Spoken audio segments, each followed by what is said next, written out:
Hi. It's a week until my next Evolving Out Loud event, which is sold out. And I love to prepare for it, not in the ways you'd think that you would prepare for something like that. I don't ever prepare by getting, all of my notes together or all these ideas that I'm going to do. The way I prepare is I ask myself what the deepest thing I want to do is. What would help me access my heart more, my body more, and then do it, and then stay doing it. And this might sound weird, but I really felt excited to do a juice fast and stay in it. Not for health reasons nearly as much as spiritual reasons, in a way, like to connect with myself. I'm on day 5. I haven't eaten in 5 days. I've been just having green juice, although today I had a little bit of a raw vegan, like puree kind of soup. But I feel unbelievable. I feel unbelievable. And I really believe the reason isn't just that all I'm eating and drinking is juice. I'm having, really healthy cold pressed juices without sugar, like not fruit stuff, like mostly green juices.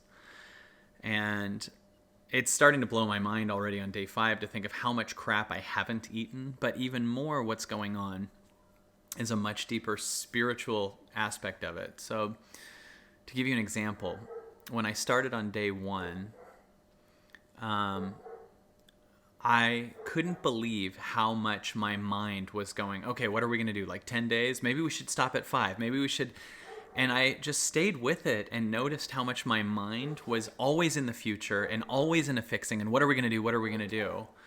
And I just felt possessed by myself going, can you even do this? And it was craziness. And that's what day 1 was. It was just...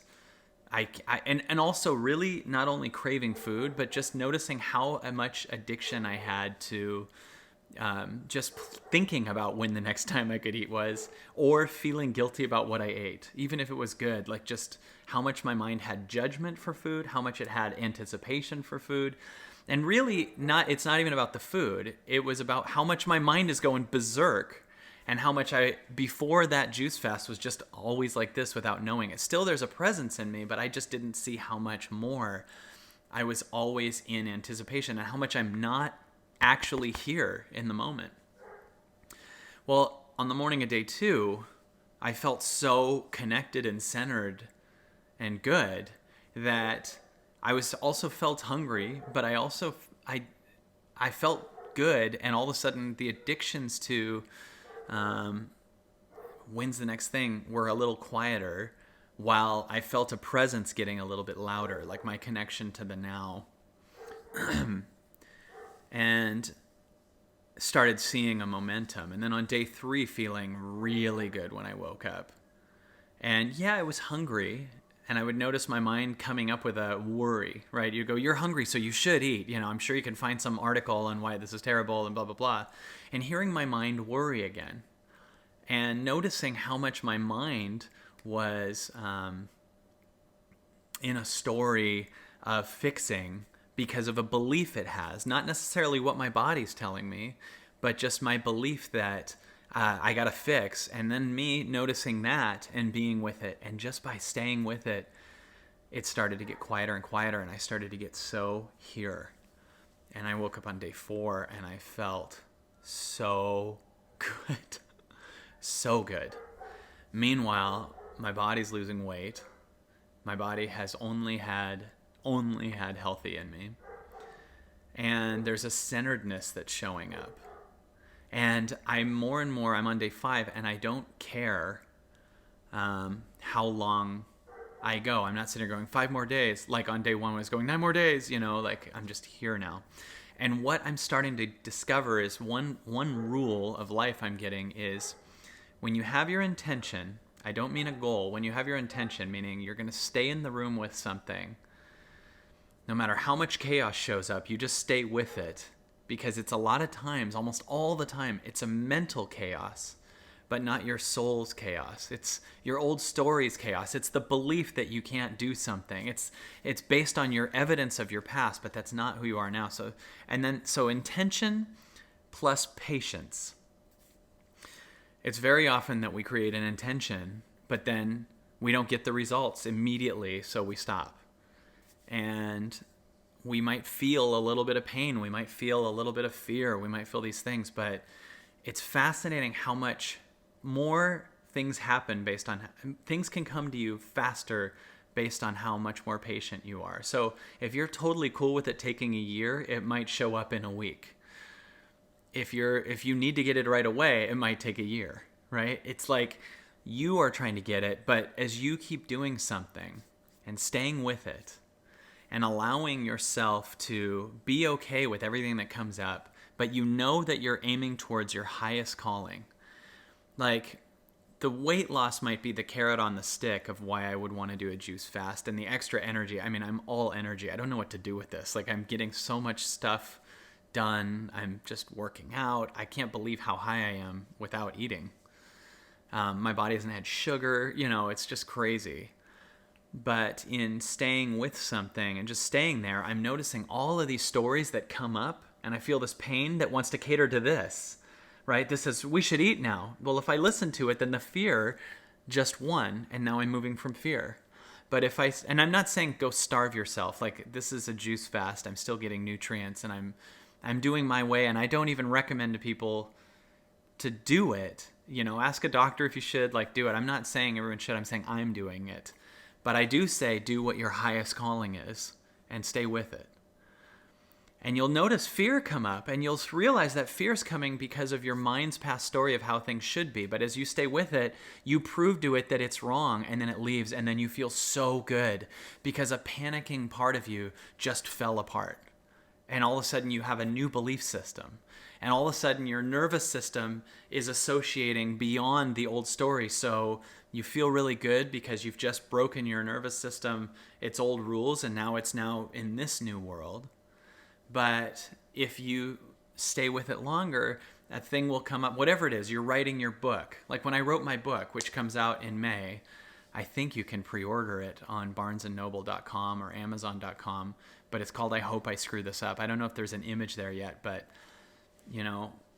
it was like day one was the same as the juice fast. Day one was like me going, I can't do this. How long do I do this?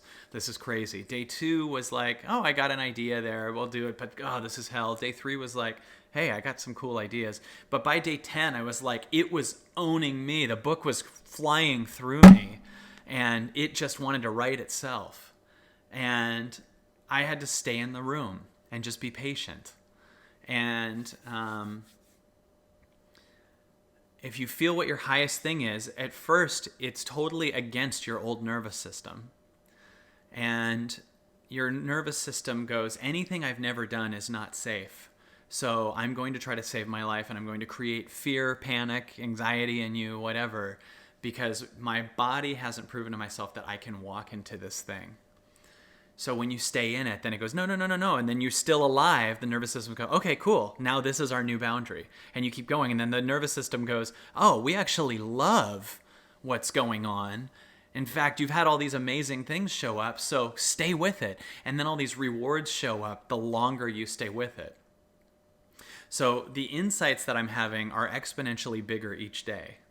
Like on day one, it was just the loss of my old story and sadness. But in the morning of day two, I'm like, oh, I'm still here. I still feel good. Day three was like so much farther. And now my mind is like, what could this mean? And it's in this new adventure already on day 5. And I'm thinking about all kinds of new things that this implies. What does this mean as far as neediness is concerned? Like, what if you give yourself a neediness fast, or a running away from issues fast, or a, Trump fast? What if you just stopped worrying about politics, or a TV fast? Day one's going to always suck, and you're going to want to give up because it's death to your old story. But as you keep going, whatever the thing is you don't want to do, it just rewards you in ways you weren't even anticipating. So that's why you have to have the intention, which is just go into the thing that you have no idea what it is, but it just calls to you, and then patience. So intention plus patience equals freedom. If you have an intention call to you and you don't step into it, you're going to be in chaos until eventually you do it. You're going to be in your hell. Your awareness is getting higher. You feel that thing and you want to stick with it, or you want to do it. And if you don't, it's just going to feel like you're just feeling all you're doing. If you don't, anything you're doing, if you're not in your intention, in your highest calling, is an addiction. Everything that's distracting you from your calling is a mental addiction, and you're supporting your mental old limited story versus the calling of the expansion of what you are. And that's what we're here to do, is expand into what we are. So I'm sticking with this, and that's my choice. People go, that's extreme. I get it. It gets extreme results also. My body is changing, but my ideas are changing. And I have this feeling that's showed up last night where I was so blissful and peaceful and high. And I was feeling like each day is like this rising of results. And then I started feeling the longer I do it, the more other people will see the results in me, and they might want to start doing it, and they might feel influenced. So if I get to day 7, 8, 9, it's like this. But then the more they do it, the more other people do it. And then I started getting excited about, well, man, like what if that leads to tons of people doing it? And how many people will start becoming healthier? How many people will start to feel more blissful and in their power? And how much would that shift the world if we were in our voice versus living in the addictions of the outside world? How much more would life be worth living? And how much more exciting would it be? And how much could we free other people that are in that pain? And how many more animals in the ocean, for instance, wouldn't have to be eaten so we could refill it? I'm not saying everyone go vegan, but I'm saying how much, if we were all doing the thing, how much will we feel in our heart and feel connected to nature, and how much more amazing can happen? That's all happening, and all this thinking and all these ideas and all these possibilities are showing up just because I'm creating the intention and staying patient. So it could be whatever your highest intention is, that thing you're called to do. Going to write your book, going to work out daily, going on the hike, running the marathon.